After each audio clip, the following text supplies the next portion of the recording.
We had over 40 inches of rain just dump on us over a 2-3 day period.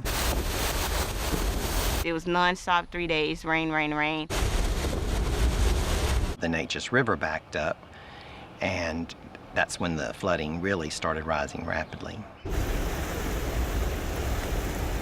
As soon as I got off the freeway, the water just came up real fast, and I was just like, ah! I never thought that anything like this would ever happen in Southeast Texas, like never. They say that everything is bigger in Texas. There are big cows and big boots, big hats and big trucks with big wheels. Even their flag is big. And when it comes to outsized things, Texas weather is also on the list of big stuff. Hot and humid summer days regularly give way to big rainstorms. But on August 25th, 2017, Texas was hit with the big daddy of all rainstorms, and his name was Harvey. The weathercaster said we would get a lot of rain out of this storm, and so all weekend we were just sitting at home watching the weather, watching the news. I was at home. It was a Sunday when the first wave of Hurricane Harvey hit. It really just started raining, and it was just a constant rain. In the overnight hours, Hurricane Harvey began to wreak havoc on southeast Texas, stalling over the Houston metropolitan area and dumping more than 50 inches of rain on areas south to Corpus Christi and east to Louisiana. Life-threatening floods followed the rain, destroying tens of thousands of homes and killing more than 80 people. Beaumont letter carrier Kawana Pugh was headed to the Houston airport to begin her vacation as the hurricane hit. She became trapped in the flooding, along with many others, and was unable to get back to her home. As soon as I got to Houston, it started storming.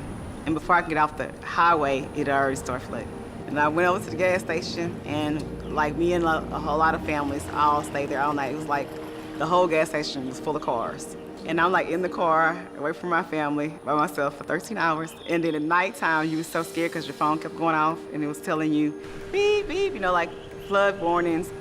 It was terrible. The next morning, Beaumont letter carrier Joel Jones made it through the floodwater to his station. And Monday morning, I got up and went to work and drove through a lot of water. When we got to work, about half of us showed up. And we told the supervisor at that point, we can't go out in this, we can't deliver mail. And they finally got the word at 10:30 that morning, send us home. Joel arrived back home to his normally quiet neighborhood to find a flurry of activity. It looked like a beehive going crazy. People were buzzing around, cars, trucks, moving vans.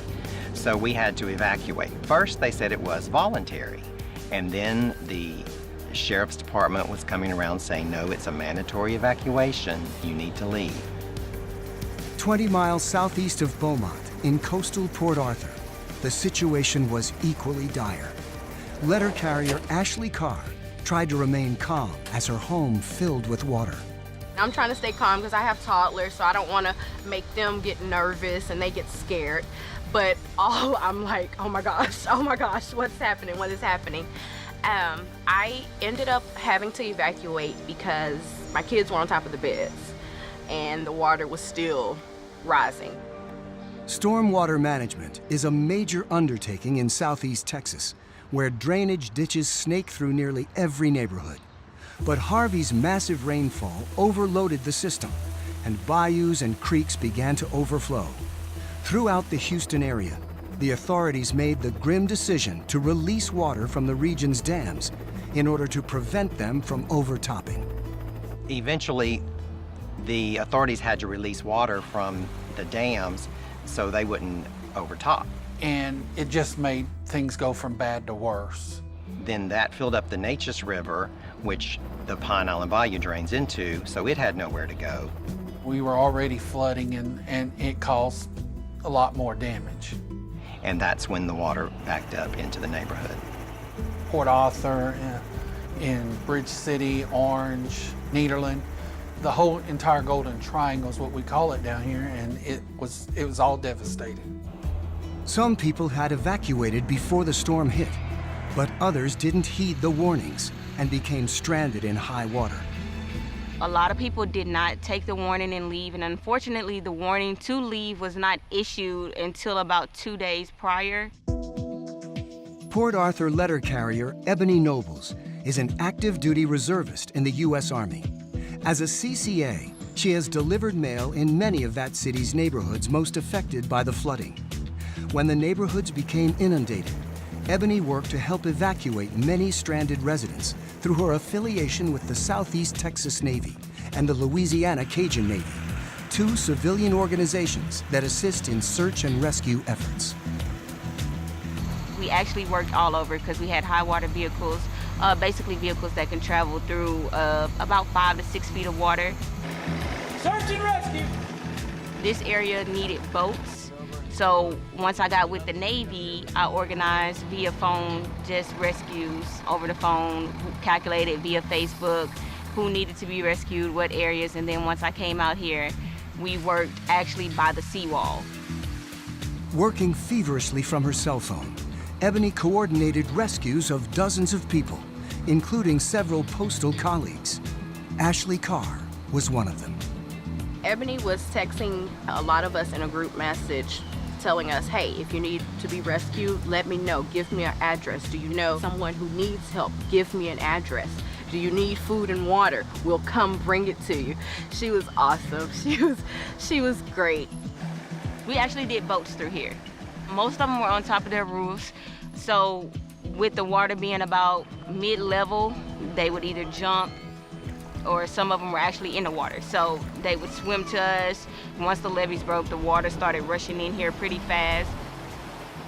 As the storm subsided, thousands of people returned to find their neighborhoods underwater and their homes badly damaged. Many, including several dozen letter carriers, had lost everything. Someone flew a drone across the neighborhood and posted it online, and you could just see the rooftops. So we knew that the houses were ruined. I wasn't able to get back into my house for a week after Hurricane Harvey, after everything stopped, and even then it was only accessible by boat. It was so sad just to go into the neighborhood just to check on your house because everybody had, the whole neighborhood was just devastated, like a ghost town. We go into the house, it's just filthy mud and whatever all over everything. Everything is disheveled. And by the time I was actually able to get into my house, the water level on the house was above my window, and you could still see the line there. And just like to walk in the house, the smell of everything, the refrigerator and everything that's been full of water. The water had been up into the couches, so all of the pillows and everything was already molded. A week later, when all the trash is piling up, it got moldy and it stunk everywhere. It was really bad. And you had to be careful to walk around. We were climbing over things. I was thinking about, could there be snakes in my house? Just to walk around and just look at all your stuff, and it was all gone, just everything. Everything in my house was lost, everything. Everybody's stuff was on the streets. It was terrible. So I was thinking about all that and thinking, well, we've got a big mess to clean up. Homes and lives had been uprooted, but after a week, it was time to get back to work. Once the water let down and we did go back to the office, it was bad because the mail was still coming. And so trying to just get back into the routine. It was debris everywhere. It was terrible to walk. We had to wear masks to actually walk through the areas because of the mold and everything that was in the air. We couldn't breathe walking through here. I'm having to go back to work. I'm still homeless, my house is still messed up. She's been working to rebuild. She lost everything and she's starting over. She has a really good attitude, positive vibe. I'm trying to get back to my life, but it's like everywhere I go, I'm reminded of this horrible ordeal that we went through. And then when I finally got back to work, it was more like, okay, this is something I do every day. I'm familiar with this. I go out and talk to my customers. So, it kind of made my problems go away. And I remember the first person that I saw, she was just like, "You guys are delivering? Like, thank you." Like, I was waiting on a check. I didn't know what I was gonna do. I didn't have any money. And I'm glad to see you guys are back delivering. My coworkers were real sweet. I felt bad because I took off 3 weeks to clean out my house and make my insurance claim. And I know they had to work extra to cover for me. But you know, I'm very thankful for them. I want to say to everybody, bank some leave because you might need it one day. I got paid that whole time, so I was thankful for that. With the Postal Service coming back, it actually gave a lot of people a sense of normalcy. They got to see the postal workers coming back in, so they felt quite good, like, hey, you guys are back to work. Life is starting to get back to normal. I felt very connected, and I still feel very connected to the people on my route. And even now, you know, they'll ask me, how are you doing? Do you need anything? It's like, if you need anything, just let me know. I love that, you know, I love that. The people here are rebuilding, and they need to see a smiling face. So when I come through and I'm a simple good morning, how are you, or como estas, senor, they smile from ear to ear, and they're just happy. They were just happy just to see the male person again, you know, something that they can start to get used to again. So it was really good and heartwarming. And for a moment, it would take your mind off of everything that you're dealing with at home. And so I was very happy to get back to work. You don't ever want to have to go through these things, but it's a way of life here. If you're going to live here, you've got to be ready. You just have to be prepared. I've never experienced this at all. I remember this neighborhood that I'm in flooded 25 years ago, not nearly to this degree. But this storm was something that just took your breath away. People will always remember the storm that flooded Port Arthur. I feel fortunate to be here, to, you know, be able to raise my son, because some people didn't make it through the storm. I feel fortunate to have my job still, being able to bring in income for me and my son. I'm thankful to the union. They sent pallets of supplies here to help us. Toothpaste, toothbrushes, plates and cups. So I know they sent diapers, I'm sure, things like that. And so I really want to thank the NALC and the members, because I know that was some of their money going into that. So thank you. The letter carriers of Beaumont and Port Arthur are not alone in their struggles.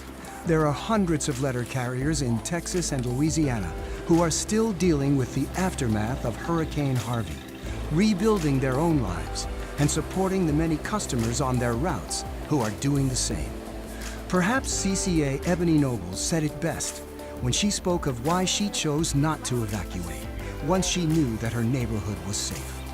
As a human being, if you see people in trouble, you can't just ignore.